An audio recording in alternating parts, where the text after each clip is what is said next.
Larry Pitkowski, one stock you like for the Goodhaven fund is Spectrum Brands. This is off the radar for a lot of investors. Why do you like it? At Goodhaven, we like to find companies where there is a lot of upside and not a lot of downside. Spectrum was an orphan security, came out of bankruptcy, no research coverage. Debt holders were the new equity holders and they were forced sellers. Stock was cheap. New management was doing all the right things. The brands that they own, Rayovac batteries, Cutter insecticide, were steady earners. And it looks like people think the company can earn $5 of free cash flow next year. Stock is in mid to high 30s, and we paid in the mid 20s for a lot of stock. Well, one stock that is well known and you own and you're bullish on is Microsoft. It's been stuck around 30 for a while now. A lot of people are worried about competition from Google. Tell me why you want to continue to own the stock. When we bought Microsoft last year in the mid 20s, if you would have read the headlines, you would have thought they had failed miserably financially over the last 5, 6, 7 years. Everybody said they'd failed at tablets, at phones, management was inept. We looked at the numbers and we were quite impressed with what they had done. The stock had just been too high, so we waited and waited, and the stock got into the mid 20s. We were able to buy something that our research told us still had a dominant place in enterprise computing. We do not think very big companies are switching en masse from Microsoft's suite of products to Google Docs or anything else.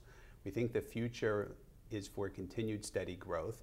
We paid probably 8 times earnings for a company with a pile of cash and with a dominant suite of brands.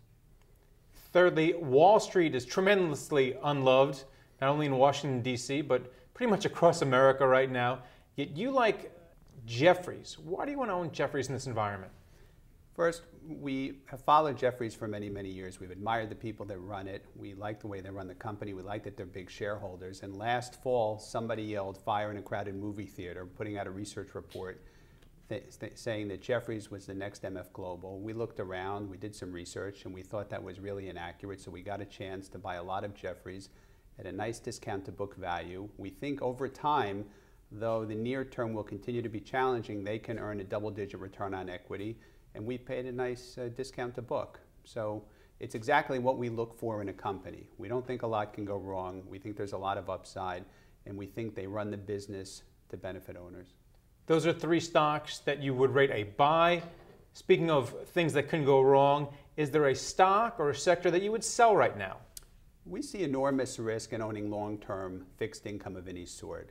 People have not really thought through how much you can lose when interest rates spike up over a short period of time. So we have shied away from any exposure where we can to long-term fixed income, and we think it's an area of significant risk that people are really not giving proper thought to. This market has fewer players. We're coming into a Monday where we're going to enter a new stage of tech. It's a stock picker's market. Welcome to the 5 dumbest things. Apple reported earnings.